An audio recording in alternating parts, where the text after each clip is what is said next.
शाहू स्टेडियमवर कोल्हापूर स्पोर्ट्सतर्फे आयोजित Shahu Chhatrapati KSA football league सामने सुरू आहेत। आज दुपारच्या सत्रात सम्राटनगर स्पोर्ट्स आणि बालगोपाल तालीम मंडळ यांच्यात सामना झाला। पूर्वार्धात दोन्ही संघांकडून आक्रमक चढाया झाल्या। सामन्याच्या तिसऱ्याच मिनिटाला ओंकार जाधवनं मैदानी गोल नोंदवून 1-0 अशी आघाडी मिळवली।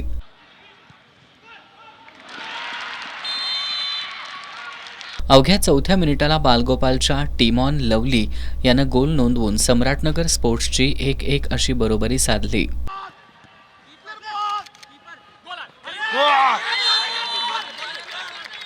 बालगोपालच्या या गोलमुळे खेळाडूंमध्ये जणू उत्साह संचारला। सागर पवार, रोहित कुरणे यांनी केलेल्या चढाया सम्राटनगर स्पोर्ट्सनं रोखल्या। रोमन सिंग याच्या कॉर्नर पासवर 26व्या मिनिटाला गोल करून सम्राटनगर स्पोर्ट्सवर 2-1 अशी आघाडी मिळवली।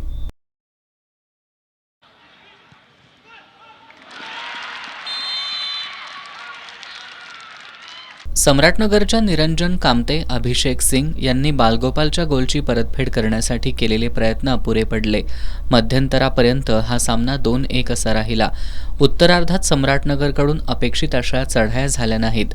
समन्वयाच्या अभावाचा फायदा उठवत बालगोपालच्या रोमन सिंग यानं 67व्या मिनिटाला फ्री किकवर अप्रतिम असा गोल केल्यानं बालगोपालची गोल संख्या 3वर पोहोचली।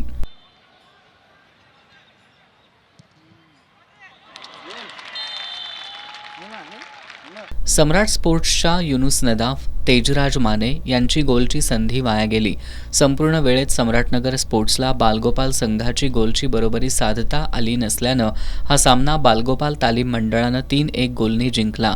बालगोपालच्या प्रथमेश जाधव, सार्थक जाधव यांनी चांगला खेळ केला।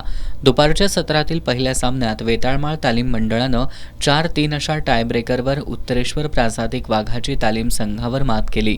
10 जानेवारी रोजी फुलेवाडी फुटबॉल क्रीडा मंडळ विरुद्ध वेताळमाळ तालीम मंडळ यांच्यातील सामना दुपारी 1:30 वाजता तर शिवाजी तरुण मंडळ विरुद्ध सम्राटनगर स्पोर्ट्स यांच्यातील सामना दुपारी 4 वाजता खेळवला जाईल।